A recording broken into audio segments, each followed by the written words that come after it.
지난 시간에 우리가 이제 위법성 조각 사유의 구체적인 그 규정으로 정당행위, 정당방위 말씀을 좀 드렸습니다. 정당행위는 20조에서 법률에 의한 행위, 업무로 인한 행위, 그 다음에 기타 사회장교에 위배되지 않는 행위 세 가지를 법에서 법률 조문에서 정하고 있기 때문에 세 가지의 내용을 조금 구체적으로 살펴봤습니다.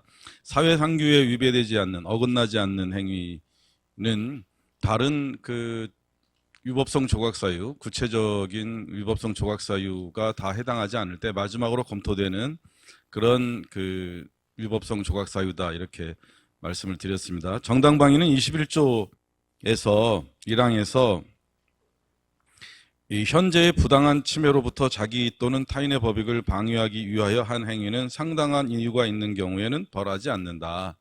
이렇게 규정해 놨고요. 벌하지 않는다는 것은 지난번에도 얘기했지만 위법성이 조각된다라는 의미로 다 같이 해석한다.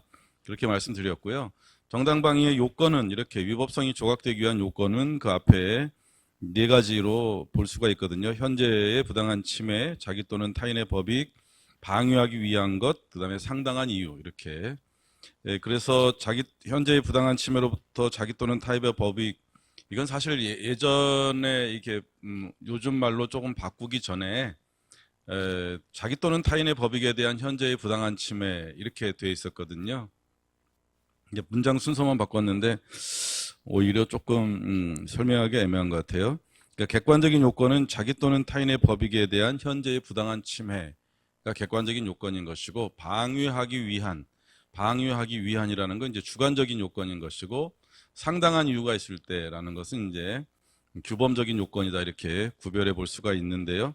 그래서 이제 현재의 부당한 침해와 관련해서 침해의 현재성, 과거나 장래의 침해에 대한 정당방위는 성립하지 않고 현재에 이루어지는 법익 침해에 대해서만 정당방위가 가능하다. 근데 그래서 이걸 침해의 현재성 이렇게 말을 하는데 여기에는 이제 한 가지 쟁점이 지속적인 위험의 경우는 어떻게 할 것인가.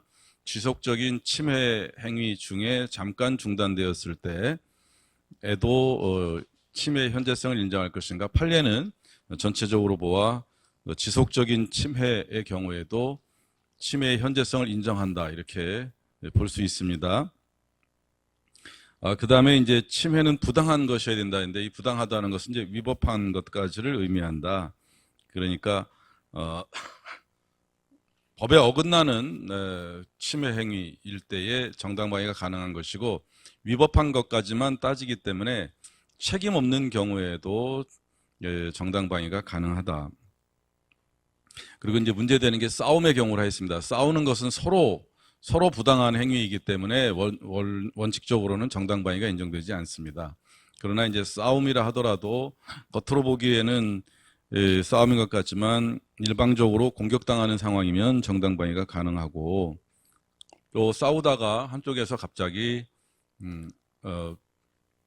흉기를 들고 나온다든가 이렇게 일반적인 싸움의 범위를 초과하는 경우에는 당연히 정당방위가 가능하다.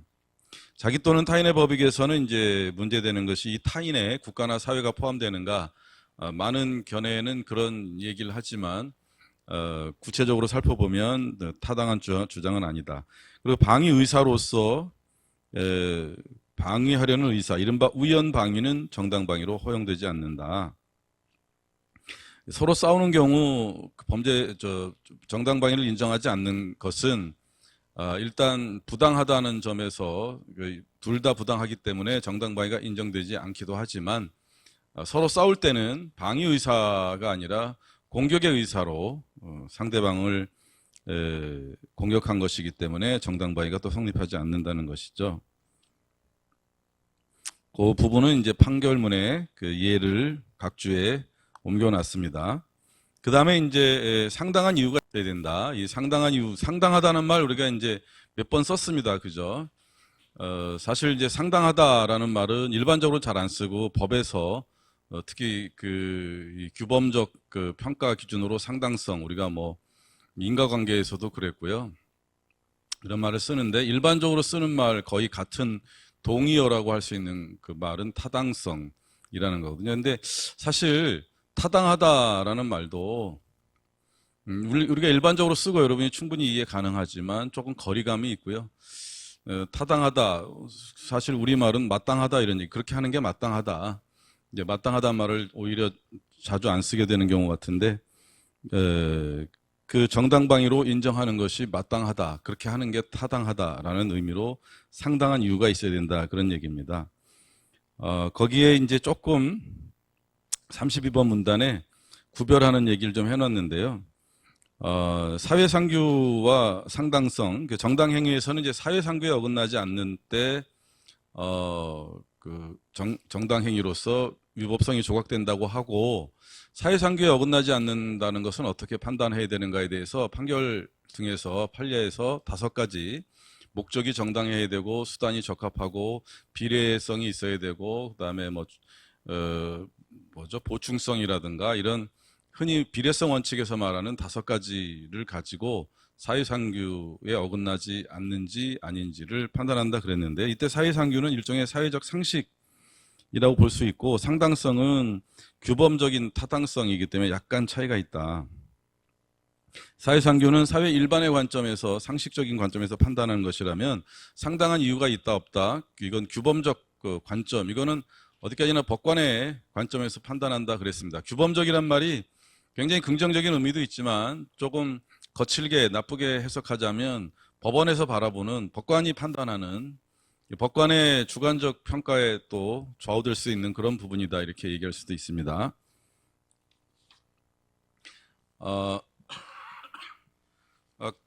그럼에도 불구하고 그 이른바 상당성, 타당성을 판단하는 기준은 그 정당 행위에서 사회상규에 어긋나지 않는가 아닌가를 판단하는 것과 유사하다 할 수가 있습니다. 그래서 내가 정당방위를 통해서 지키려 했던 법익과 정당방위 때문에 침해되는 상대방의 법익의 균형이 어느 정도 있는가, 그 다음에 그 방위행위가 허용되는 정도였는가, 그러니까 수단의 적합성을 얘기하는 거죠. 그 방위행위가 꼭 필요했고 허용되는 정도였는가, 또 실제 구체적인 방법은 어떠했는가 등을 보고 판단한다는 겁니다. 거기에 각주 1번의 대법원 판결문에서도 비슷한 내용을 정리해 놓고 있습니다. 다만 정당행위에서 말하는 그 요건보다 정당방위는 아무래도 상대방이 부당한 공격을, 부당한 침해를 하는 상황이기 때문에 조금 더 정당방위하는 사람에게 그 완화된 기준을 적용한다, 이렇게 볼 수가 있습니다. 그 다음에 이제 21조 2항에는 방위행위가 그 정도를 초과한 경우에는 정황에 따라 형을 감경하거나 면제할 수 있다 해서 이른바 과잉방위를 규정하고 있습니다. 그러니까 정당방위이지만 그것이 좀 과했다, 정도를 초과했다라는 걸 과잉방위라고 합니다. 그래서 과잉방위는 정당방위 상황, 객관적 상황은 존재하지만 그 방위행위가 정도를 초과한다. 아까 이제 정당방위라는 목적이 정당했는지, 그 다음에 그 정당방위라는 목적을 위해서 필요한 정도의 수단을 사용했는지, 또 일반적으로 허용되는 수단이었는지, 그런 점을 봐야 된다고 했는데, 그 부분에서 좀 정도를 초과했다라고 하게 되면 과잉방위가 되는데, 이 과잉방위는 형을 감경하거나 면제할 수 있다, 임의적인 거죠. 뭐 할 수 있다라는 거는 해도 되고 안 해도 된다, 이런 얘기거든요. 다만 사망에서는 야간 기타 불안한 상태에서 공포를 느끼거나 경악하거나 흥분하거나 당황하기 때문에 과잉방위가 있었을 때는 처벌하지 않는다라고 합니다. 이 경우는 이제 책임의 문제로 보아서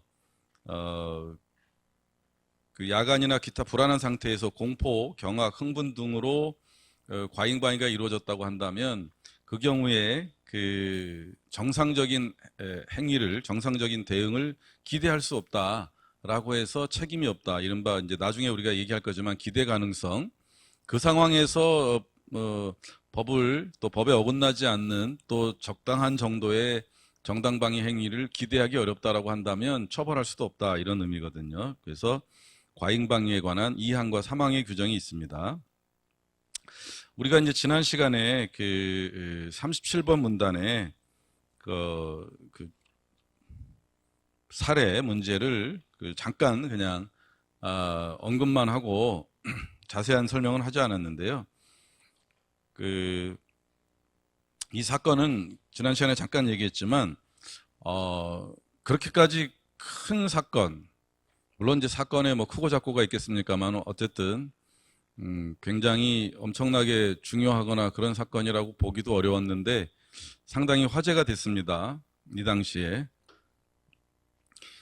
그래서 신문에서도 많이 다루고 우리 사회에서 정당방위를 인정하는 범위가 너무 좁지 않느냐 뭐 이런 논란도 있었고, 그래서 뭐 일부에서는 잘 모르면서 보통 이제 언론에서 또는 기타 SNS에서 뭐 댓글이다 해서 말을 다는 사람들은 잘 알고 얘기하는 사람들은 별로 없는 것 같아요. 그냥 생각나는 대로 뇌피셜로 그냥 막 떠들어대는 거에 책임 안 져도 되니까. 그래서 이 사건 때문에 일부에서는 뭐 댓글을 많이 달아가지고 미국은 정당방위를 폭넓게 인정하는데 뭐 한국은 너무 좁게 인정한다 그래서 막 그러는데, 미국에서는 실제로 누군가 모르는 사람이 무슨 일인지 모르겠지만 급한 일이 있어서 문을 현관문을 두들겼는데 안에서 총으로 쏴서 죽였는데도 정당방위다 이런 사건도 있었거든요. 이제 그런 게 과연 좋은 방향인지 좀 고민해 봐야 되는데, 미국은 뭐 이 총기 때문에 문제도 많고, 그러나 이제 뭐 미국 헌법 자체에서 자기를 방어할 수 있는 권리에 대해서 상당히 강하게 인정하기 때문에 정당방위가 인정되는 폭이 넓을 수 있겠지만 그것이 반드시 좋은 것은 아닙니다. 그렇지만 또 한국의 경우는 이 정당방위 규정을 적용할 때 그것을 제한적으로 좁혀서 인정하느냐 아니냐에 떠나서 조금 해석에 어려운 점이 있달까 그런 게 있는데요. 이 사건은 이제 이 피고인은 절도 범죄에서는 일종의 피해자를 할 수 있습니다. 지난 시간에 잠깐 얘기했지만 30대 청년인데 친구들하고 술을 마시다가 새벽 3시에 집에 들어왔는데 누군가 거실에서 물건을 뒤지는 도둑을 발견한 거죠. 이 사람은 50대였는데요. 누구냐라고 하니까 이제 그래서 막 주먹으로 때리고, 이 37번 문단의 사안 정리는 이 판결문에 있는 내용을 정리한 겁니다. 제가 창작하거나 그런 거 아니고요. 누구냐라고 한 뒤에 피해자에게 가서 주먹으로 얼굴을 여러 번 때려서 넘어뜨리고, 피해자가 넘어진 상태에서도 계속 도망가려고 하니까 뒤통수를 발로 차고, 그 다음에 이제 거실에 있던 위험한 물건인 빨래 건조대를 집어들고 피해자의 등 부분을 때린 뒤 다시 또 허리에 차고 있던 벨트를 풀어서 피해자를 여러 번 때렸는데, 이로써 이 부분부터 여러 번 얘기했지만 판결문의 표현 그대로입니다. 피고인은 위험한 물건을 휴대하여 피해자에게 치료기간을 알 수 없는 외상성 경막하 출혈 등 상해를 가하였고, 피해자는 뇌사 상태에 빠져 있다가 같은 해 12월 사망했다 이겁니다. 그래서 이제 결론적으로 이 사건에 대해서 법원은 정당방위를 인정하지 않았습니다. 그랬는데 이 사건이 전국적으로 유명해진 이유는 어떤 국회의원 하나가, 요즘도 여러분은 뭐 관심이 있는지 얼마나 보시는지 모르겠지만 국정감사라는 걸 하지 않습니까? 근데 어떤 국회의원 하나가 국정감사 때 빨래 건조대, 보통 우리가 이제 뭐 흔히 볼 수 있는 알루미늄으로 된 가벼운 빨래 건조대 있지 않습니까? 그거를 들고 나와서 법무부 장관인지 법원인지에 대고 이게 위험한 물건입니까? 그렇게 막 시위성 행동을 했어요. 여기에 이제 위험한 물건인 빨래 건조대로 피해자를 마구 때렸다고 하잖아요. 그래서 이 빨래 건조대가 위험한 물건입니까? 이러면서 막 따졌단 말이죠. 쇼를 한 거지. 그래야 방송에 나오고 유명해지니까. 그걸 뭐라 하지? 어그로 끈다고 하나? 하여튼 뭐 그러려고 한 짓이에요. 근데 이자가 내가 매우 안 좋아하는 게, 이자가 검사 출신이에요. 검사 출신. 뭐 예를 들면 그냥 법을 잘 모르는 사람이 그랬다면 이해하겠는데, 이 형법에서 이제 특수범죄에는 우리가 얘기했던 여러 명이 같이 하는 범죄가 있지만 흉기나 위험한 물건을 들면 그것도 특수범죄가 되거든요. 특수폭행은 여러 명이 폭행하는 것도 있지만 위험한 물건으로 폭행했을 때 특수폭행이 됩니다. 그런데 이 위험한 물건은 정해진 게 없어요. 세상에 처음부터 위험한 물건으로 나오는 건 없거든요. 총 말고는 없을 것 같아요. 아니면 뭐 칼 중에서도 무기로 만들어진 칼 외에는 위험한 물건으로 처음부터 나오는 물건은 없어요. 빨래 건조대는 당연히 원래는 위험한 물건 아니죠. 그러나 위험하게 사용하면 위험한 물건이 되는 겁니다. 특수폭행이나 이런 경우에 자동차도 위험한 물건이 됩니다. 자동차가 물론 뭐 교통사고 등을 생각하면 위험하겠지만 처음부터 위험한 물건으로 나온 건 아니잖아요. 어떻게 오히려 이동의 편의를 위한 유용한 수단으로 나온 거죠. 그래서 여기서 그 형법에서 위험한 물건은 정해진 게 아니라 사용하는 거에 따라 달라지는 거거든요. 그래서 빨래 건조대가 당연히 원래는 위험한 물건 아니죠. 그러나 이걸로 사람을 마구 때린다면 그것도 위험한 물건이 되는 거고, 피고인이 또 자신의 허리벨트를 풀어서 폭행을 했는데 허리벨트도 원래 위험한 물건은 아니죠, 당연히. 그러나 이렇게 사람을 때리는 수단으로 사용하면 위험한 물건이 되는 거죠. 그래서 검사 출신인 그 국회의원이 모를 리도 없는데 이 문제를 국회에 들고 나와서 이슈로 만드는 바람에 좀 전국적인 관심을 끌게 되면서 정당방위에 대한 논란까지 불러일으켰습니다. 이 사건의 그 진행을 보면 224페이지에 그 춘천지방법원 원주지원 제1심 판결입니다. 고단이라 하면 저번에 얘기했지만 단독 판사가 했다 이거예요. 그러니까 형사 판결의 그 1년 번호는 고노도 이렇게 나가는데, 고단은 단독 판사가 판결한 거를 고단, 고합의, 보통 1심에서 고합 그러면은 합의부 3명의 판사가 재판을 했을 때는 고합 이렇게 나갑니다. 단독으로 하느냐 여러 사람이 합의부로 하느냐라는 것은 사건의 무겁고 가벼움에 따라 결정된다 이렇게 보시면 됩니다. 자세한 거는 뭐 나중에 혹시 법 공부하면 그 해당 법률에 있기 때문에 그때 찾아보면 되고, 어쨌든 이제 춘천지방법원의 제1심 판결에서는 피고인이 절도범을 제압하기 위해서 폭행했다 하더라도 저항 없이 도망가려 했던 피해자의 머리 부위를 장시간 심하게 때려서 식물인간 상태로 만든 행위는 방위 행위로서의 한도를 넘어섰다. 이런 표현을 했습니다. 판결문에서. 이런 경우는 상당한 이유가 있다고 보기 어렵다. 그러니까 타당성이 없다. 아까 이제 그 상당한 이유가 있는가 없는가 하는 건 이제 그 목적이 정당했는지 수단이 적합하고 필요한 것이었는지. 근데 이제 뭐 절도범에 맞선다는 차원에서 어느 정도 공격은 이해가 되지만 그 계속해서 여러 물건으로 폭행한 것이 과연 적합한 꼭 필요한 수단이었느냐 이런 점이 그 검토가 되었던 것이죠. 그래서 상당한 이유가 있다고 보기 어렵다. 타당성이 없다. 마땅하지 않다 해서 정당방위를 인정하지 않고 징역 1년 6월에 실형을 선고하고 피고인을 법정 구속, 그러니까 감옥에 갔습니다. 그러니까 이제 뭐 시끄러워진 거죠. 아니 집에 도둑 들어서 좀 같이 싸웠는데 감옥에까지 보낸다는 게 말이 되느냐, 도둑놈이 나쁘지 도둑놈을 때린 사람이 나쁘냐 이래서 시끌시끌해진 거죠. 그래서 앞으로는 뭐 도둑이 들어오면은 혹시 몇 세이신가요? 뭐 조금 때려도 될까요? 이렇게 해야 된다는 거냐? 뭐 이런 얘기가 실제로 있었어요. 제가 웃자고 한 얘기가 아니고. 왜냐하면 이제 여긴 제가 간단히 옮겨드렸지만 사실은 이제 그 죽은 절도범이 그 30대 청년과 비교해 봤을 때도 저항하기 힘든 그런 정도였다라는 얘기도 있었거든요. 그러니까 이게 뭐 절도범을 가려가면서 대응해야 되느냐 뭐 이런 얘기까지 막 나왔던 거예요. 이제 고등법원에서는 제2심에서는 피고인이 저항 없이 도망만 가려 했던 피해자의 머리를 때려서 식물인간으로 만든 행위는 또 한 가지 추가한 게, 피해자가 완전히 제압되었음에도 추가 폭행한 피고인의 행위는 공격 의사가 압도적이었다. 그러니까 방위 의사라기보다는 공격 의사, 방위하기 위한 행위가 아니라 이건 공격의 의사로 이루어진 행위였기 때문에 그 정당방위의 요건 중에 방위 의사를 인정하기도 어렵다. 그래서 이제 정당방위를 인정하지 않은 겁니다. 다만 뭐 여론을 의식했는지 어쨌는지 집행유예 3년으로 실형은 면했습니다. 대법원은 뭐 그대로 1, 2심 판결을 그대로 인정을 했고요.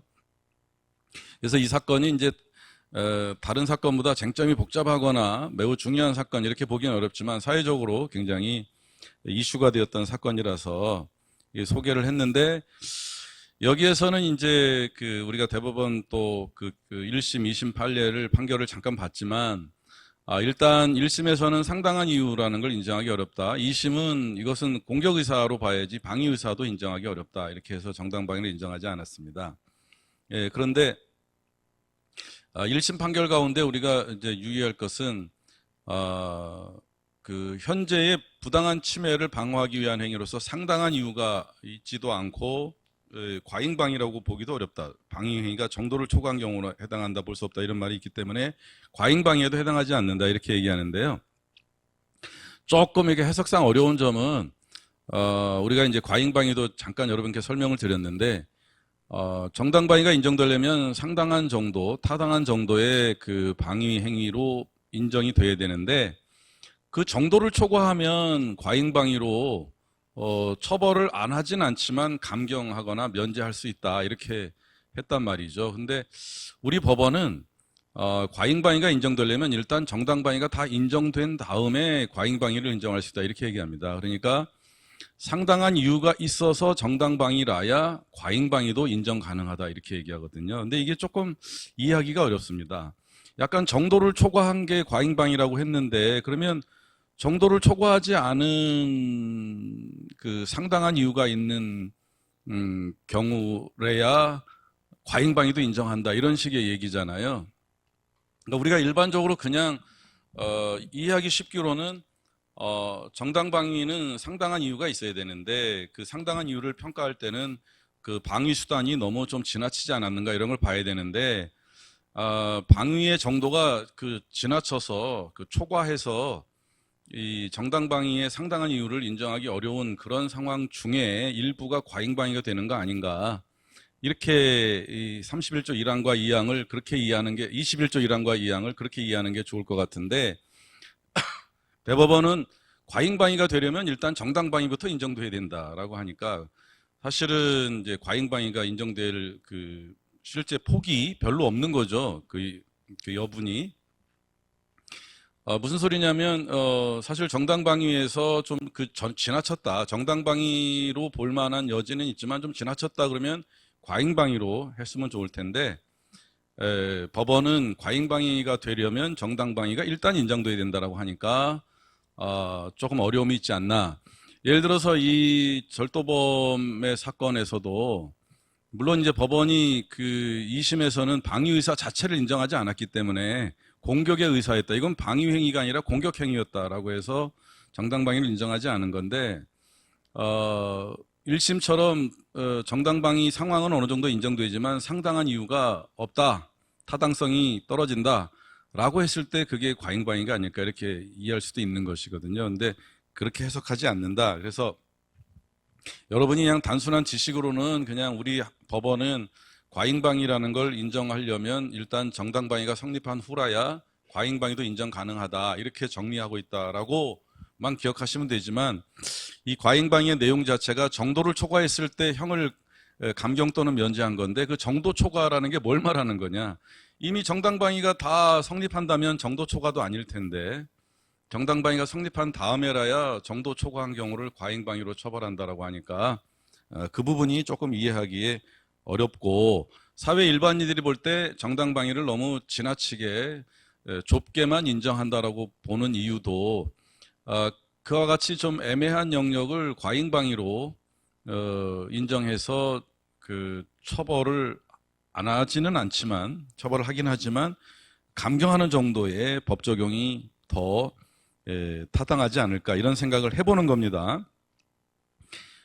실제로 보면은 그 과잉방위로 인정된 법원의 판례가 그렇게 많지 않습니다. 거의 없다고 봐도 과언이 아닌 게요. 그래서 그 223페이지의 각주 1번에 우리가 검색해 볼 수 있는 과거 판례에서 2건 정도밖에 없어요. 그러니까 21조 2항이 적용되는 예가 거의 없다는 거지. 왜냐하면 논리적으로 그렇잖아요.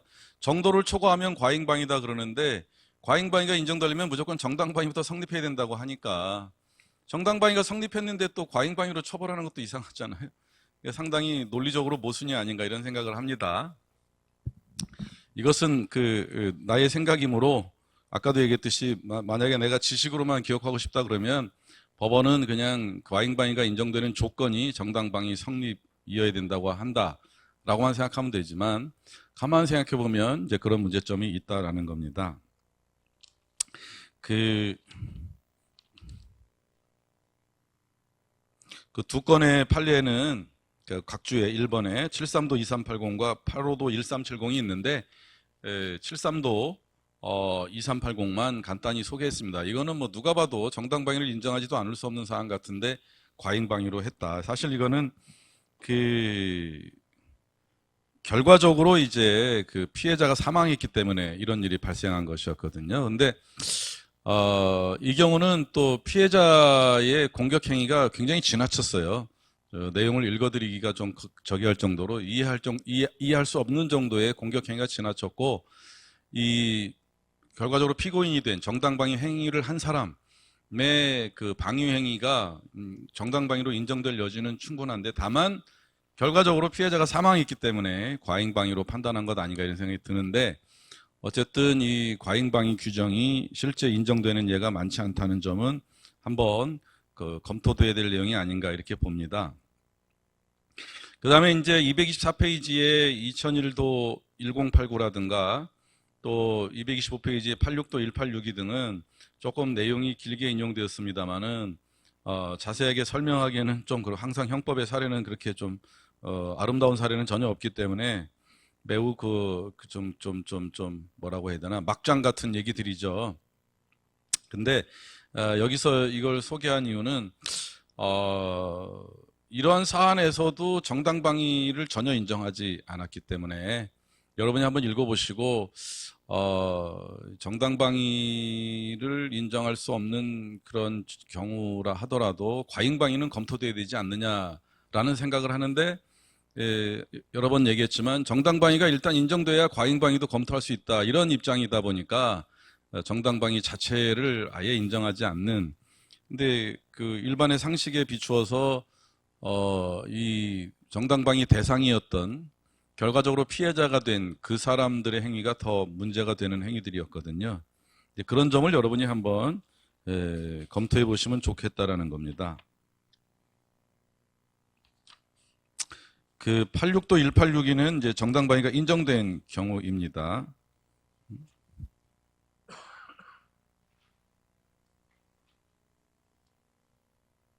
그리고 과잉방위가 인정된 사안이기도 하고요. 그거 한번 참고해서 보시면 좋겠습니다.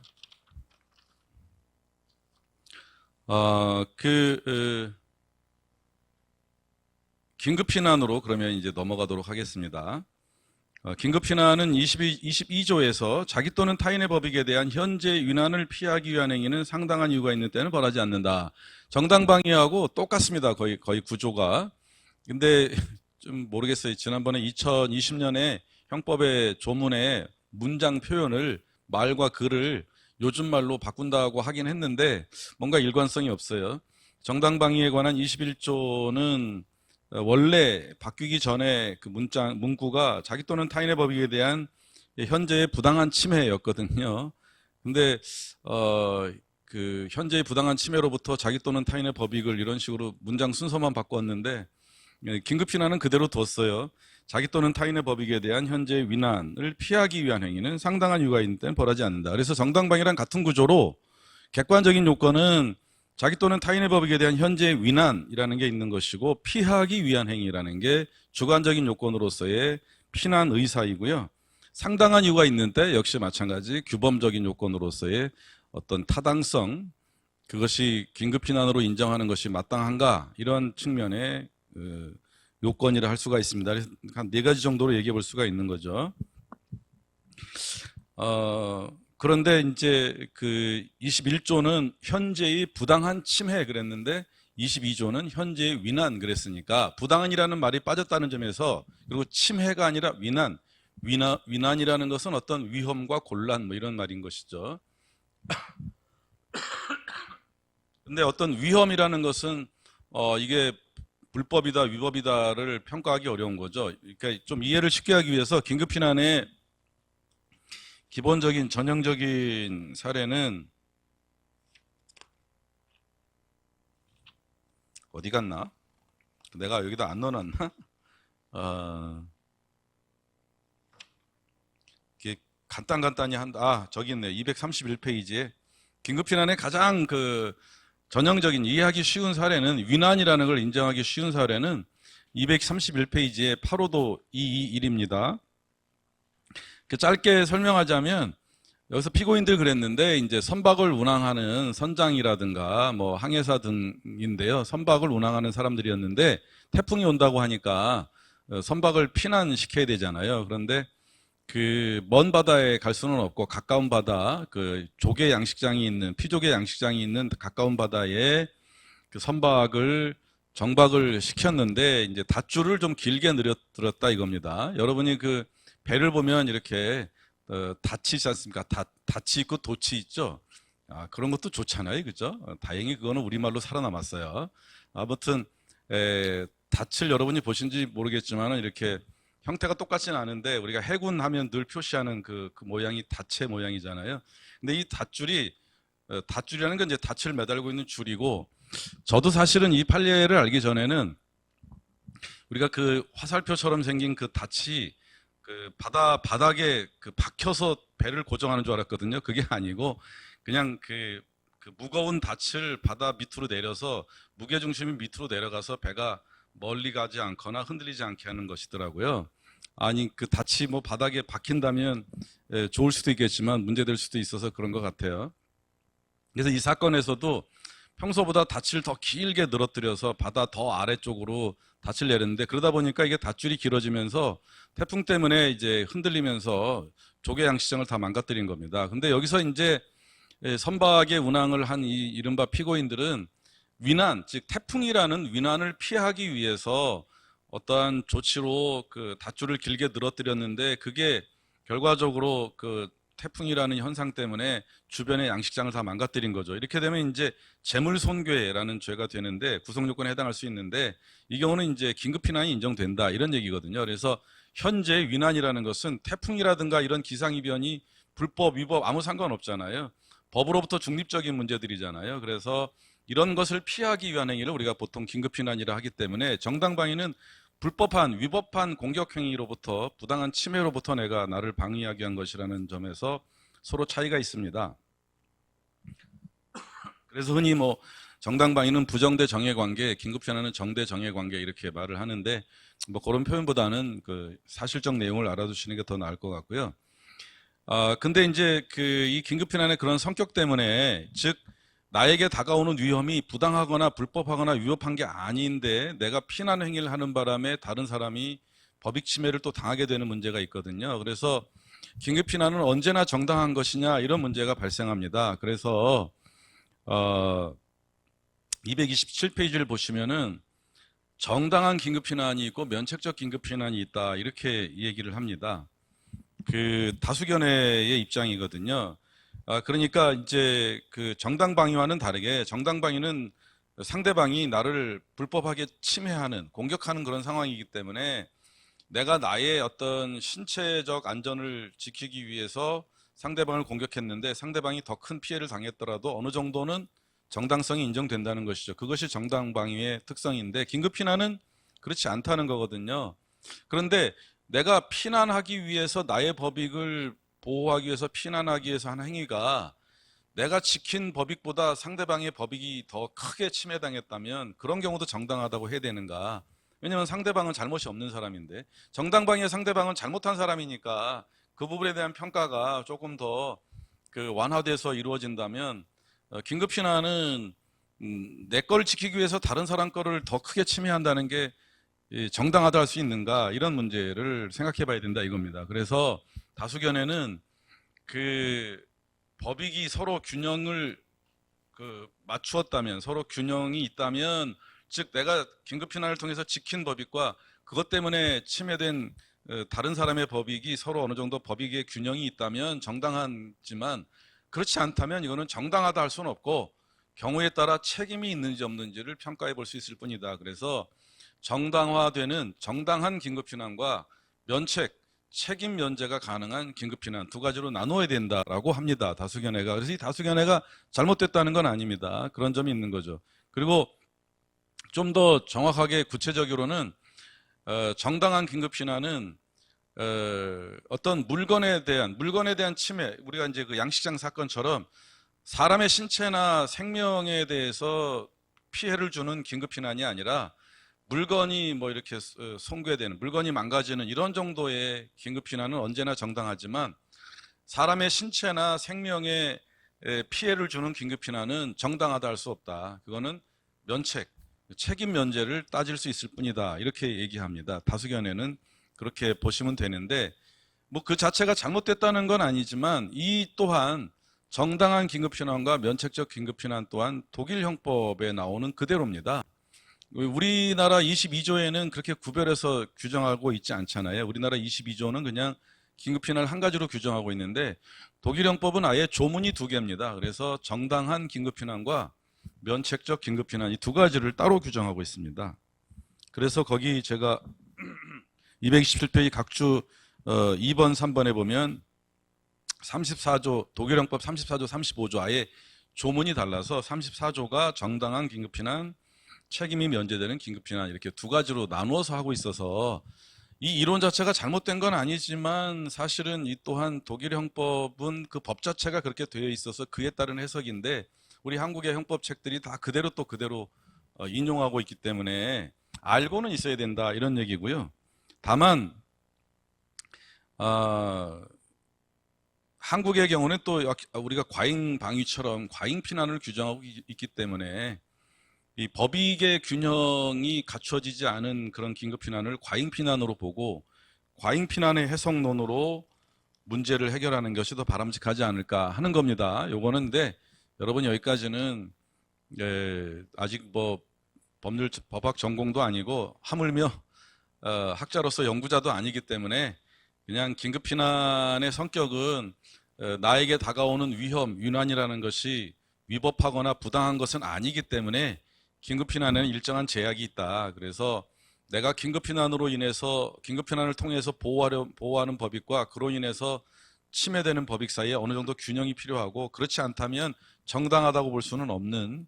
이제 그 문제를 이제 다수 견해는 독일 형법의 그 조문을 그대로 가져와서 정당하다, 면책적이다 이렇게 얘기하지만 과잉 피난의 문제로 볼 여지도 있다. 그것이 더 바람직하다는 개인 의견. 이 정도로 참고하시면 될 것 같아요. 그래서 나머지는 좀 뭐 정당방위랑 구조가 거의 똑같기 때문에 간단히만 말씀드리면은 이제 그 객관적인 요건으로서 228페이지입니다. 자기 또는 타인의 법익에 대한 현재의 위난. 이 위난이라는 것 중에는 이제 자초 위난이라는 게 있어요. 이것도 한자 말이죠. 스스로 불러온 위험이라는 거죠. 그러니까 위난에 대해서 스스로 불러온 위험, 위난에 대해서는 긴급피난이 인정되지 않는다. 언제나 인정되지 않는 건 아니고요. 상당성이 인정되면 스스로 위험을 불러왔더라도 긴급피난이 인정되는 경우도 있겠지만 긴급피난 상황을 이용할 목적으로 의도적으로 위난을 유발했거나 또 그 상당성이 인정되지 않으면 당연히 긴급피난이 인정되지 않는다는 건데요. 이런 사례, 이른바 자초위난의 사례는 많지는 않고 판례 가운데 한 건이 있는데 구사도 2781입니다. 이 각주 2번에 그 피고인이 스스로 야기한 강간범행의 와중에 피해자가 피고인의 손가락을 깨물며 반항하자 물린 손가락을 비틀며 잡아 뽑다가 피해자에게 치아 결손에 상해를 입힌 소위, 항상 옛날 말 소위는 행위입니다. 행위. 소위를 가리켜 법에 의해 용인되는 피난행위를 할 수 없다. 무슨 사건이냐면요. 피고인이 피해자를 강간하려는 와중에 그 피해자가 저항하면서 피고인의 그 머리 부분 이렇게 그러니까 피해자가 소리 지르니까 피고인이 이제 이렇게 입을 막았는데 입을 막는 그 피고인의 손가락을 깨문 거죠. 근데 이제 손가락이 아프니까 이렇게 손가락을 빼내다가 피해자의 이빨이 빠졌습니다. 뭐 얼마나 절박한 상황이었으면. 근데 이놈이 이제 강간범행의 그 과정에서 피해자에게 상해를 입히면 강간치상죄로 더 무겁게 처벌되거든요. 근데 이놈이 이제 법정에서 내가 강간죄는 인정하겠지만 강간치상, 피해자의 치아가 이렇게 결손 빠진 일은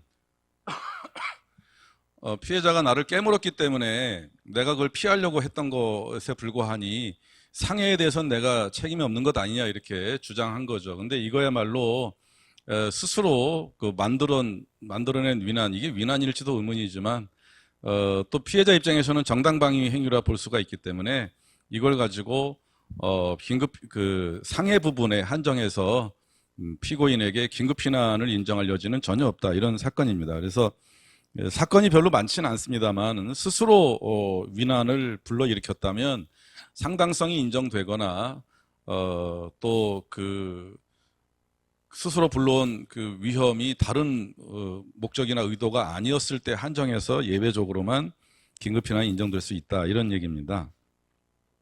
정당방위와는 다르게 긴급피난은 계속적 위난은 위난의 현재성을 인정합니다. 긴급피난도 현재 위난 이렇게 써있기 때문에 현재성이 문제되는데, 긴급피난은 계속적 위난에 대해서 정당방위와 마찬가지로 계속성이 현재성의 조건이 되는데, 제가 정당방위와 다르다고 한 점은 조금 더 넓게 그 긴급피난은 인정된다, 그런 얘기입니다.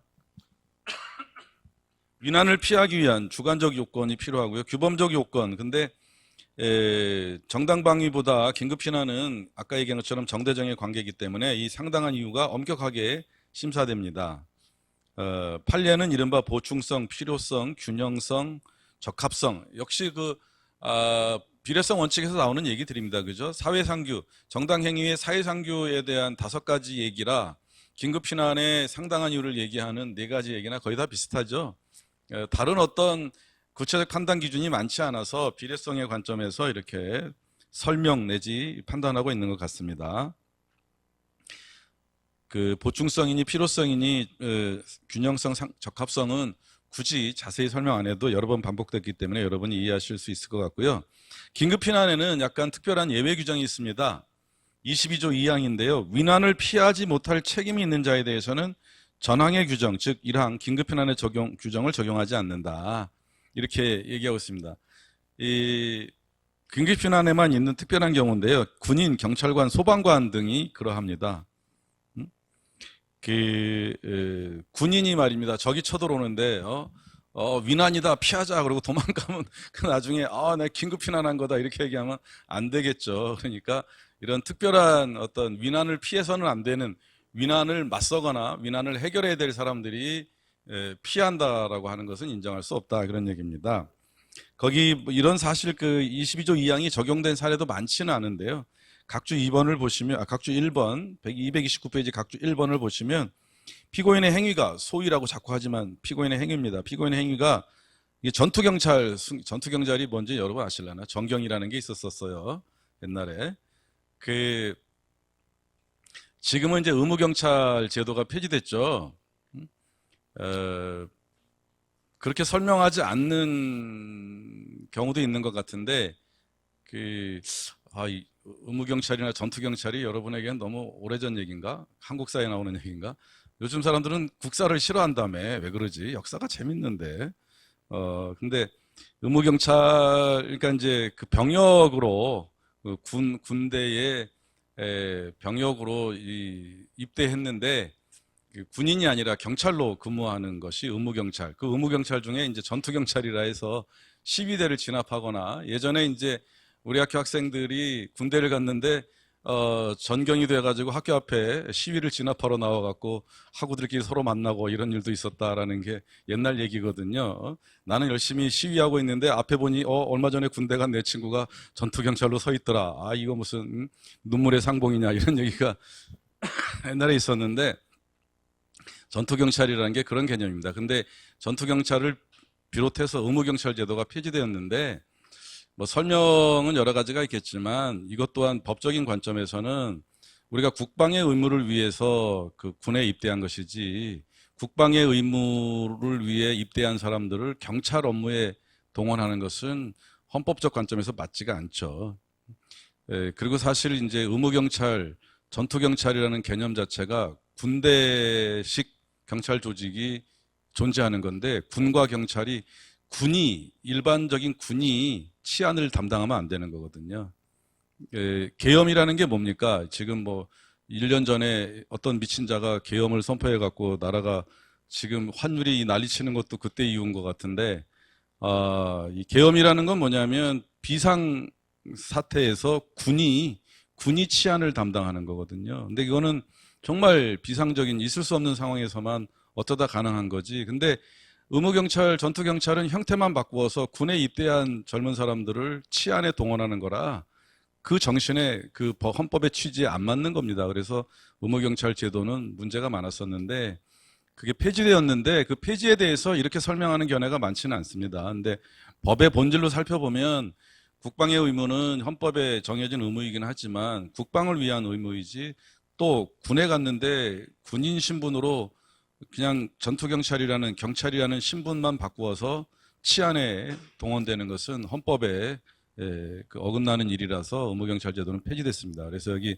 전투경찰인데 이 그 피고인은 전투경찰인데 시위 진압 임무를 수행하면서 정신적 육체적으로 극심한 고통을 겪어서 근무지를 이탈했다라고 주장하는 거죠. 그런데 뭐 이게 다른 측면에서 고려될 수 있을지 몰라도 이걸 긴급 피난이라 할 수는 없다. 그 직무의 성격상 피난할 수 있는 그런 위치는 아니다. 이런 얘기입니다. 사례가 많지 않은데 한 건이 있어서 소개를 한 거고요. 그 과잉방위와 마찬가지로 과잉피난이라는 것도 있습니다. 우리가 230페이지에 긴급피난에 대한 그 사례 한 가지만 설명하고 또 넘어가자면 이거는 이제 대법원 판례는 아닙니다. 좀 아까 그 양식장 사례는 가장 전형적인 사례로 긴급피난을 이해하기 쉬운데 긴급피난의 사례가 그렇게 많지는 않아서 대법원 판결과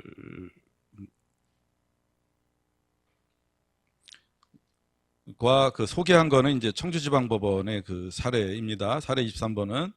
그런데 이 청주지방법원에서 정리한 사건 내용을 보면 피고인이 그 같은 아파트의 노인이 갑자기 그 두통과 어지러움을 호소하니까 이게 뇌졸중, 이른바 흔히 중풍이라고 하는 뇌졸중 전조 증상이라고 판단하고 일단 급하게 침을 놓아서 사열을 뭐 이렇게 피가 통하도록 그렇게 했는데 자신의 한의원으로 차를 운전해서 간 겁니다. 근데 이게 무면허로 단속을 받았어요. 참 특이해.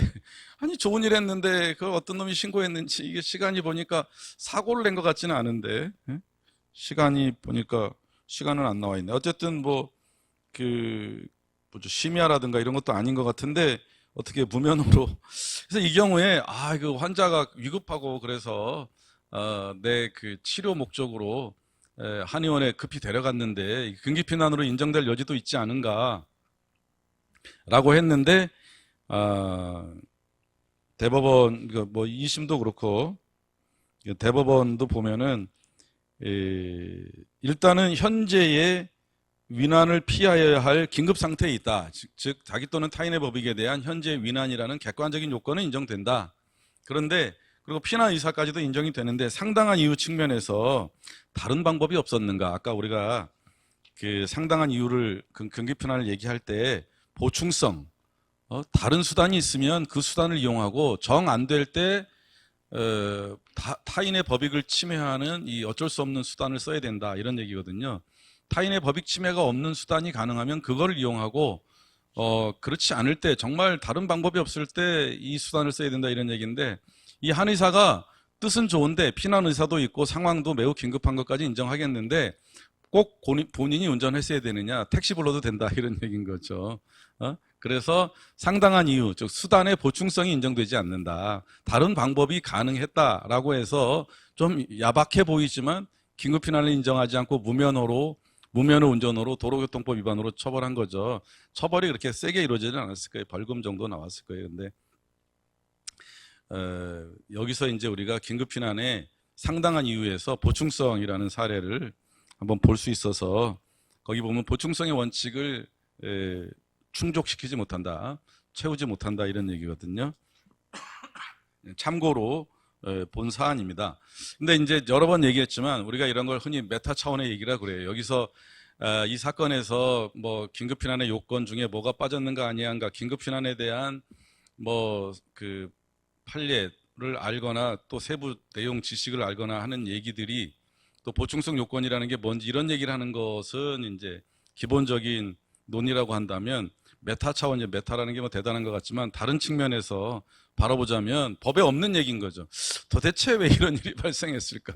누가 이거를 신고를 했을까? 아니면 이런 얘기는 판결에 없다는 거예요. 그러니까 이 법에서 다루는 일들은 다 살아가면서 우리가 겪을 수 있는 사회의 여러 일들인데 법은 법에서 필요한 얘기만, 법에서 해야 될 얘기만 그 판결문 등에 담아 있기 때문에 여기서 뭐 긴급피난이 된다 안 되느냐 이것만 생각하면 그만이겠지만 한편으로는 왜 이런 일이 발생했을까, 왜 이런 일이 처벌까지 이루어졌을까라는 이제 그런 부분, 그게 중요하다는 얘기는 아니고 항상 법에서 얘기하는 것만 계속 들여다보다 보면 시각이 자꾸 좁아질 수 있고 사회에는 또 법 말고도 다른 여러 가지 일들이 있기 때문에 이제 그런 것도 한번 생각해 볼 필요가 있다. 여기 자료가 안 나오기 때문에 우리가 뭘 어떻게 이해할 수는 없겠지만 항상 법률에서 다루는 사건은 법률에서 쟁점이 된 것만 자꾸 생각하면 오히려 시각이 좁아질 수 있어서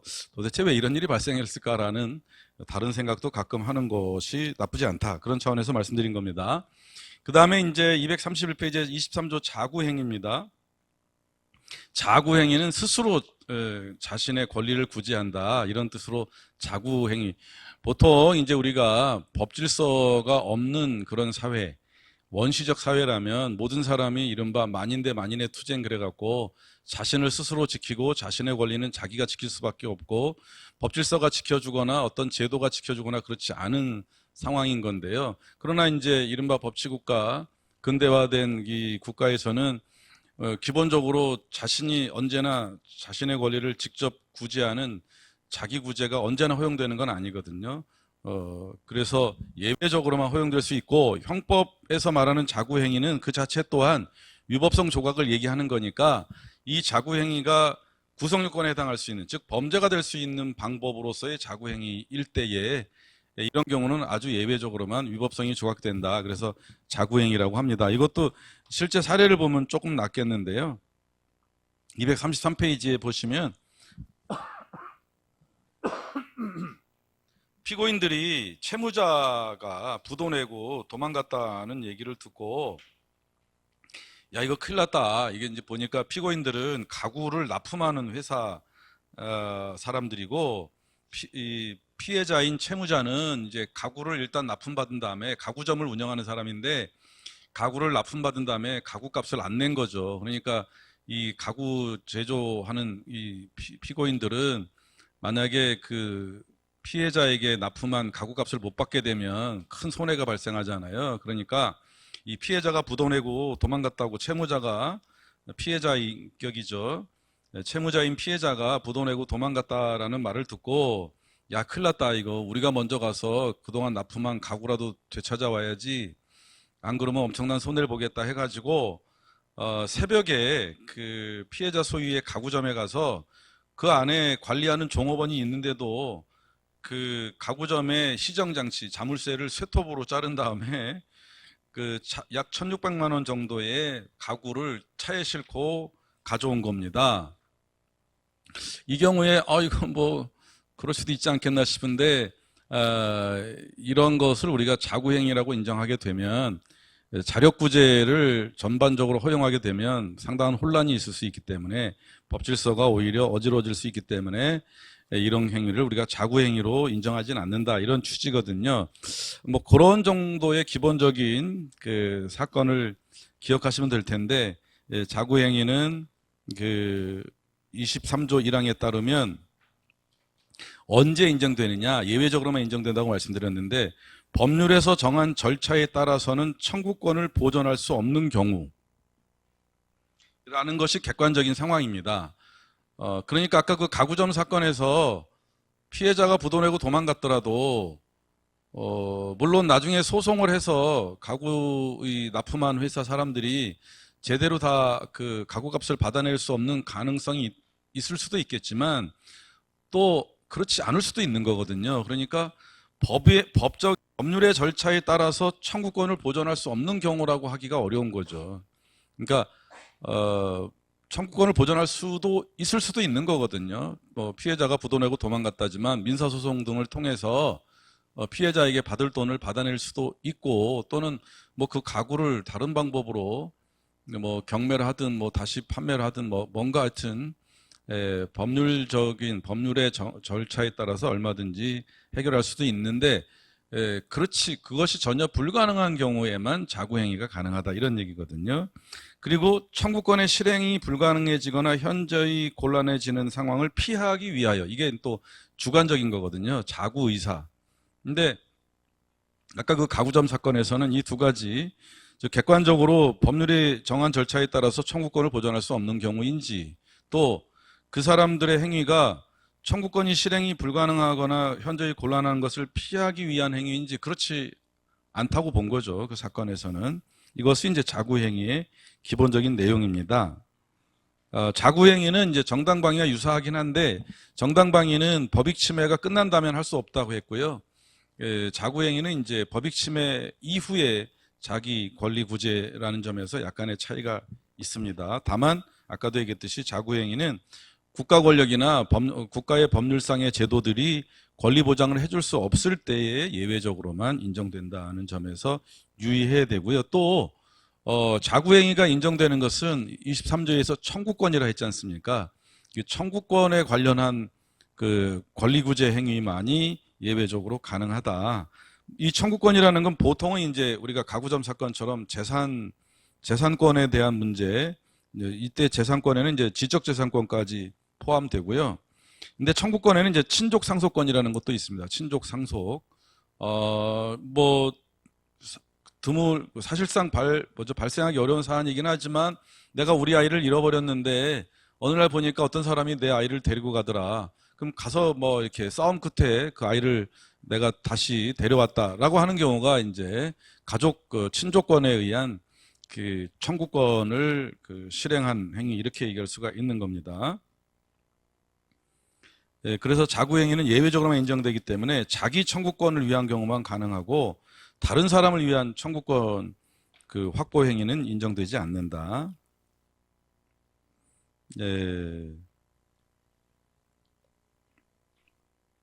청구권은 이미 그 침해가 발생한 다음이라서 과거의 침해에 대한 자기 구제인데, 현재 침해는 이제 정당방위로서, 다만 애매한 게 이제 절도범이 막 물건을 훔쳐가지고 달아날 때, 어제 뉴스 보니까 재밌더만요. 20대 어떤 녀석이 당근에서 금괴를 팔아요? 야, 이거 참. 아니, 금은방 주인이 왜 금은방으로 오라 그러면 되지. 이상해요. 편의점 앞에 막 1억이 넘는 그 금괴를 가방에 들고 와서 뭐 당근, 야, 나는 당근 그걸 어떻게 믿지? 아무튼 근데 이 녀석이 뉴스를 보셔서 아시겠지만 자기가 달리기가 빨라서 도망갈 수 있을 줄 알고 그랬다는 거예요.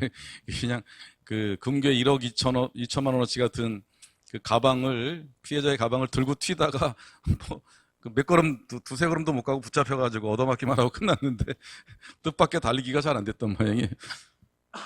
뉴스도 재밌지. 뭐 달리기가 자기가 잘해서 도망갈 수 있을 거라 생각하고 했대나, 이런 얘기까지 보도하던데, 그 경우가 이제 그건 절도예요. 그죠? 나중에 여러분이 법 공부를 제대로 하시면 사기와 절도 사이에 애매한 게 있는데, 이거 속임수 쓴 거 아닌가요? 근데 약간의 자세한 내용은 설명을 생략하고 이제 절도죄에 해당하는데요. 그래서 이제 절도죄 물건을 들고 도망가기 시작했을 때, 이게 기수까지 되지 않았다고 한다면 정당방위가 되는 거죠. 정당방위가. 현재 법익 침해 중이니까. 그러니까 어저께 같은 경우는 이제 막 서로 주먹 다짐도 하고 뭐 얻어 터졌단 말이죠. 이놈이 폭행이 있었던 거죠. 그러나 정당방위이기 때문에 충분히 뭐 아무 문제가 안 되죠. 무슨 여성 연예인이 얘기하다 생각난 건데, 집에 든 강도를 때려잡았다 그래가지고, 야, 웬만한 남자보다 낫다, 나보다 낫다, 이런 생각을 했어요. 근데 그 경우도 마찬가지죠. 그래서 뭐 잠깐 정당방위 얘기가 나오더라고요. 당연히 정당방위가 인정되지요. 근데 그것도 내가 그 기사를 본 것도 정당방위라는 그 단어 때문에 봤는데 낚인 거였어요. 기자놈이 당연히 정당방위가 될 것 같은데 제목만 보면 마치 정당방위가 안 된 것처럼 제목을 뽑아가지고, 기자놈들이 왜 그러는지 모르겠어요. 진짜 아무리 조회수가 중요하다지만 이 세상을 망치는 조회수 세상, 못 살겠어요. 근데 몇 번 당하고 나니까 이제 짜증이 난단 말이지. 나는 그래서 이게 정당방위가 인정이 안 됐다는 소린가 해갖고 클릭을 했더니 당연히 정당방위 인정된 얘기를 제목을 이상하게 뽑아가지고 피싱을 하더라고요. 이 나쁜 놈들이. 참 그놈들도 살기 어려운 것 같아. 도대체 기자라는 직업도 왜 그렇게 사는지 알 수 없어요. 스스로 자괴감 느낄 텐데. 아무튼 뭐 어제 일어났던 그 금괴 절도 사건도 절도 미수겠죠, 그죠? 근데 그 피해자가 그 절도범을 잡고 뭐 그 과정에서 제압하기 위한 폭행 등은 당연히 정당방위가 인정되는, 아직 그 절도 범행이 현재 진행 중인 법익침해 상태라고, 법익침해 진행 중이라고 한다면 이제 정당방위 일터인데, 그게 아니라 나중에 길에서 절도범을 우연히 발견해서 그 절취한 물건을 내가 직접 빼앗았다고 한다면 자구행위가 될 수 있다, 이런 얘기입니다. 사실 이제 뭐 아까 그 가구점처럼 단지 어떤 채권 확보를 위한 행위는 청구권 보존을 위한 법적 절차가 가능하죠. 민사소송 등이 가능한데, 절도범이 물건 훔쳐갔는데 길에서 우연히 그 절도범과 내 물건을 봤을 때 소송을 통해서 해결한다는 건 불가능한 일이잖아요. 이제 그런 경우 예외적으로 자구행위가 가능하다, 뭐 이런 얘기입니다. 기타 뭐 자구 의사, 주관적인 요건, 상당한 이유 등은 이미 설명한 것이기 때문에 생략을 하고, 자구행위에도 과잉 자구행위라는 게 있습니다. 정도 초과를 얘기하고 있죠. 앞에 얘기했던 것들과 거의 같기 때문에 설명을 생략하겠습니다. 그 다음에 이제 피해자 승낙이라는 게 있어요. 피해자 승낙이라는 게 있는데 24조, 우리가 이제 의사의 치료 행위에서 잠깐 얘기했어요. 피해자가 그 이제 보통 우리가 그 범죄 그러면 다시 우리 처음 얘기로 돌아가서, 범죄는 뭐냐면 법익 침해잖아요. 근데 그 법익의 주체인 피해자가 그 침해를 승낙했다면 범죄가 될 수는 없는 것이겠죠. 그래서 피해자의 승낙의 경우도 위법성이 없다라고 24조에서, 처분할 수 있는 자의 승낙에 의하여 법익을 훼손한 행위는 법률에 특별한 규정이 없는 한 벌하지 않는다. 법률에 특별한 규정이 없는 한이라는 것은 보험 사기 이런 걸 생각하면 되겠죠, 그죠? 요새 또 이게 참 세상이 뭐죠? 그렇게 시읒 비읒 뭐 기읒 이런 게 있대. 뭔 소리냐면 자동차 그 보험 사기 하는 놈들이 이렇게 서로 이렇게 암호처럼 문자를 보내는데, 수비, 너는 수비, 나는 공격, 그래가지고 내가 네 차를 들이받고 그래가지고 보험을 청구하고 뭐 이런 걸 한다는 거야. 근데 그 경우에 이제 피해자가 승낙했다 이거야. 보험 그러니까 심지어 그냥 차량에 파손만 있는 상태의 보험금 청구까지는 괜찮은데, 그 보험금 타려고 피해자의 신체를 상해하는 경우까지 있잖아요. 근데 그거는 피해자가 승낙했다 해서 그거를 처벌하지 않을 수는 없잖아요. 그래서 법률에 특별한 규정이 없는 한이라는 다른 데 없는 요건이 24조에는 들어있는 겁니다. 그리고 이제 승낙은 처분할 수 있는 자의 승낙이어야 된다는 점도 이제 기억하시면 되겠고요. 또 한 가지는 이제 59번 문단을 보시면, 이거는 여러분께는 안 해도 될 얘기도 같기도 한데, 많은 또 형법책에서 승낙과 양해가 구별된다. 승낙은 위법성 조각 사유지만 양해는 구성요건에 해당성이 없다, 이런 얘기를 합니다. 근데 의미 있는 얘기는 아닌 것 같아요 라고 제가 늘 얘기를 했는데, 변호사 시험에 나왔어요. 그래서 짜증나 이런 생각을 했는데, 뭔 소리냐면, 예컨대 주거 침입 같은 경우는, 주거 침입이라는 것에서 침입은 그 승낙 없이 들어가는 게 침입이잖아요. 허락 없이 들어가는 게 침입인데, 양해, 들어오라고 했다고 한다면 침입이라는 구성요건 자체에 해당하지 않게 되기 때문에 그것은 피해자의 승낙까지 갈 필요도 없다, 이런 얘기거든요. 근데 틀린 얘기는 아니에요. 그러나 굳이 승낙과 양해를 구별해서 어려운 얘기를 할 필요는 없을 텐데, 그래서 제가 특별히 양해의 개념을 인정할 필요는 없다 이랬는데, 저 혼자 변호사 시험 문제를 내는 건 아니니까, 제가 없을 때 어떤 교수들이 들어가서 승낙과 양해의 구별에 대해서 설명하라 이렇게 했단 말이죠. 그래서 그런 게 있다라고만 여러분은 알아두시면 돼요. 한마디로 50번 문단은 시험 범위는 아니다 그 소리예요. 시험 얘기 안 하려고 해도 나도 이제 시험의 피해자가 돼가고 있어요. 그냥 들어만 두셔도 될 얘기라 이런 얘기예요. 제가 생각할 땐 그렇게 중요한 얘기가 아닌데 60번 문단도 뭐 그렇게 의미 있는 견해 차이는 아닙니다. 피해자가 승낙했을 때 왜 위법성이 없는가? 근데 아까 얘기한 것처럼 범죄의 본질이 법익 침해라고 했을 때 그 침해되는 법익의 주체가 그 침해를 승낙했다면 범죄를 할 수는 없는 것이겠죠. 그런 기본적인 것이기 때문에 길게 설명할 뭐 굳이 학설의 대립까지 얘기할 필요는 없는 것 같은데 이 또한 우리가 이제 중지미수에서 왜 가볍게 처벌하는 거나 처벌하지 않는가 그 이유처럼 그냥 그 위법성이 인정되지 않는 여러 측면이다 이렇게 이해하시면 될 것 같아요. 법률상의 정책이다. 피해자가 이익을 포기했기 때문이다. 법률 행위라고 볼 수 있다. 그 다음에 타당성, 상당성의 문제다 등등이 있는데 그냥 이것은 피해자 승낙을 이해하는 다양한 관점이지 어느 하나가 옳고 그르고의 그런 문제 굳이 학설 대립이라 할 필요도 없는 그런 얘기들이라고 보시면 되는데요. 다른 측면에서 형법은 또 우리가 보충적으로만 적용돼야 된다라고 했기 때문에 피해자가 승낙한 경우에 굳이 형법이 개입할 통제에 나설 필요는 없다. 형법의 보충성도 하나의 측면으로 보면 되겠고요.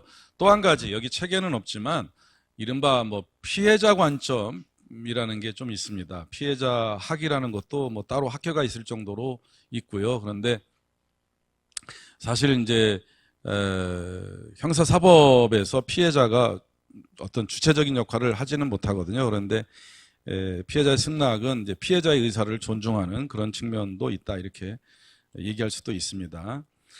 피해자의 승낙이 인정되려면 우리가 24조에서 이미 읽었듯이 처분할 수 있는 자의 승낙인데 이 처분할 수 있는 자는 처분권이 있는 자를 말하는데요. 이때 처분권이라는 거는 그 법익의 주체로서 피해자가 되는 사람이라고 보시면 되고 법익의 주체가 아닐지라도 처분권이 인정되면 법정 대리인 등도 승낙의 주체가 될 수 있다는 거고요. 이때 승낙은 승낙의 능력을 말하는데 이때 승낙의 능력이라는 것은 어떤 법률행위 능력은 아니고 일반적인 그 의사소통이나 어떤 자연적인 통찰 능력만 있으면 된다. 그 어린아이라 할지라도 그 승낙은 가능한 거죠. 법률행위를 말하는 게 아니라 다만 이때 승낙은 자유의사에 의한 것이어야 되고 의사의 흠결이 있으면 유효한 승낙이 아니다. 피해자의 승낙과 관련해서 의사의 치료행위를 얘기하면서 피해자의 승낙이 유효하지 않다, 효력이 없다 해서 의사에게 업무상 과실치상을 인정한 사례를 잠깐 말씀드렸는데요. 그때에도 의사가 설명하긴 했지만 불충분하게 설명해서 피해자가 제대로 알지 못하고 승낙했기 때문에 승낙이 인정되지 않았다라고 하는 사례가 있기 때문에 그런 사례를 참고하시면 되겠습니다. 승낙은 반드시 어떤 형식을 갖출 필요는 없지만 어떤 방식으로든 외부로 표시되어야 되고요. 법익 침해 전에 있어야 되고 이 승낙은 철회할 수도 있습니다. 그 관련 판례는 한번 보시면 되겠습니다. 아까 얘기했듯이 법률에 특별한 규정이 없어야 됩니다. 특히 살인 같은 경우는 이른바 승낙살인죄가 있어서 아무리 피해자가 승낙했더라도 다른 사람을 살해하게 되면 살인죄로 처벌받게 됩니다. 또 병역면탈, 요즘 군대 이런 얘기하면 제가 드디어 꼰대라는 게 여러분이 다시 또 라떼는 말이죠. 한 3년 해도 요새 18개월 캠프 생활이더만 핸드폰도 하고 나라에서 그냥 먹여주고 재워주고 월급까지 줘. 캠핑 갔는데 월급을 한 200만 원 준대 병장은. 근데 요즘은 그래서 병역 회피하는 일이 별로 많지 않은 것 같긴 해요. 예전에는 이제 병역 면탈을 위해서 자기 신체를 상해하거나 이런 일이 꽤 있었죠. 어리석은 일이에요. 얘기할까 말까 그랬지만 제 친구 녀석이 군대 안 간다고 한쪽 눈에만 계속 후레쉬를 비추고 몇 달을 돌아다녔거든요. 양쪽 눈의 시력 차이가 커지면 군대 면제받았거든요. 근데 그 결과 이 녀석이 정신 이상으로 정상적인 사회생활을 못했어요. 무엇을 얻은 것인가 모르겠어요. 실화예요, 실화. 어? 아니, 정상적인 사람이면 이러고 몇 달을 다닐 수가 없잖아요. 정신적으로 이미 문제가 있던 녀석이지. 근데 실제로 나중에 정상적으로 사회생활 못할 정도로 정신이 늘 불안정해졌어요. 참 이해할 수가 없어요. 어쨌든 과거에는 그 채무 면탈, 병역 면탈 또는 채무 면제를 대신하기 위한 신체상의 승낙, 우리가 흔히 말하는 뭐 신체 포기각서 이런 거 절대 아무 효과가 없다 이런 얘기입니다. 되게 보면 안타까운 게 그런 뭐 악성 그 사채업자라든가 또는 잘못된 사람들에게 그 협박받고 할 때 그로 인해서 뭐 신체 장기를 뭐 포기한다든가 이런 등등의 행위는 다 불법이고 법으로 아무 효과가 없는데 법에 호소하거나 하면 될 텐데 이게 현실적으로 흔한 말로 주먹은 가깝고 법은 멀다고 보통 사람들이 법에 의해서 문제 해결한다는 게 간단치 않아서 그런지 안타까운 희생이 있는 경우가 있는데 다 법률상으로는 무효다라는 겁니다. 아까 얘기했듯이 보험금 편취 목적의 상해 행위도 사기 범죄에 해당할 뿐 이것이 피해자 승낙으로 인정되지는 않는다는 겁니다. 그리고 이제 주관적인 요소로서 이 행위자가 피해자가 승낙했다는 걸 알고 했어야지 피해자가 승낙하는 걸 몰랐지만 결과적으로 승낙했던 거더라라고 하는 경우에도 당연히 위법성 조각이 인정되지 않습니다. 그 다음에 이제 승낙에는 추정적 승낙이라는 것도 있습니다.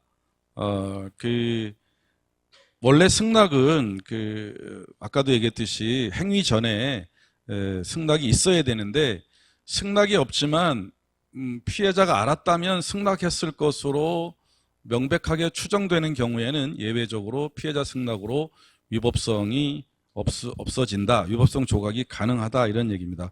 이것은 지금 24조에서 정하고 있지는 않지만 판례 등에서 인정하고 있고 판례 문구에 의하면 66번 문단인데요. 피해자의 현실적인 승낙이 없었다 하더라도 행위 당시 모든 객관적 사정에 비춰볼 때 만일 피해자가 행위 내용을 알았더라면 당연히 승낙했을 것으로 예견되는 경우 뭐 역시 그 판례에 나온 사건은 아니고 그냥 우리가 보통 일반적으로 예로 드는 기본적인 예가 뭐냐면 이웃집에서 뭐 오랫동안 해외여행을 간다고 얘기를 들었는데 이웃집의 그 현관문으로 계속 물이 흘러나오더라. 그래서 저게 분명히 수도를 잠그지 않고 갔구나. 그래서 저거를 어떻게 해결해 줘야 될 텐데 연락은 안 되고 그러니까 뭐 허락받지 않고 그 집에 들어가서 뭐 수도를 잠궜다. 뭐 이런 경우에 뭐 우리가 정당 행위에서 말하는 기타 사회상규에 해당하지 않는 위반되지 않는 걸로 볼 수도 있겠고 피해자의 승낙이 추정되는 경우로 그렇게 보아서 주거침입이라는 구성요건 해당성이 있을지라도 위법성이 없는 걸로 그렇게 인정하는 이런 경우를 보통 추정적 승낙이라고 합니다. 형법에 명시적 규정이 없고 판례와 통설이 다 인정하는 그런 예라고 할 수가 있습니다. 추정적 승낙이 인정되려면 67번 문단인데요. 처분할 수 있는 자의 승낙이 현실적으로 불가능해야 되고 승낙은 객관적으로 추정돼야 된다. 자기 혼자 생각이면 안 된다 이런 얘기고요. 행위자가 승낙을 추정하는 시기 자체가 행위시, 행위 전 또는 행위시여야 된다는 얘기고요. 추정적 승낙에 대한 인식이 있어야 되고요. 그 다음에 이제 승낙을 추정하는데 그냥 막연한 정도로는 안 되고 진지한 어떤 심사가 있어야 된다. 이런 얘기입니다. 판결문에서도 그렇게 얘기합니다. 진지한 심사. 좀 약간 듣기에는 현실적이지 않죠. 이게 정말 피해자가 이걸 승낙했을까 내가 진지하게 심사한다. 용어 자체가 낯설지만 객관적인 추정이 가능한 정도라는 것을 좀 진지하게 고려하고 행위했어야 된다. 이런 뜻입니다. 조금 이 뒷부분 위법성 조각 사유는 앞에 것들과 좀 유사한 부분들이 있어서 간단히 말씀드렸고요. 다음 시간에 추정적 승낙과 관련해서 피해자 승낙과 관련해서 이 법학 전공에서는 중요한 판결인데 여러분께는 어떨지 모르겠지만 68번 문단의 사례를 좀 추가적으로 설명하고 다음 주에는 책임에 대해서 한 주 동안 말씀드린 다음에 마지막 주는 이제 형벌과 보완 처분에 대해서 간단히 얘기할 것이고요. 지난 시간에 얘기했지만 학기말 시험이 다가오는데 시험 범위를 이제 많이 추려줄 건데 어떤 것일 거냐는 거는 수업을 계속 열심히 들은 분들은 이미 알 수 있을 겁니다. 거기서 크게 안 벗어날 것입니다. 그래서 역시 그 기말 시험 범위의 구체적 내용, 구체적 범위도 마지막 수업 끝나고 올려드리겠지만 계속 열심히 수업 잘 들으신 분께는 결코 늦지 않을 겁니다. 수업 시간에 한 얘기, 다룬 문단이 있고 안 다룬 문단이 있기 때문에 그걸 가지고 생각하시면 되겠습니다. 수고했습니다.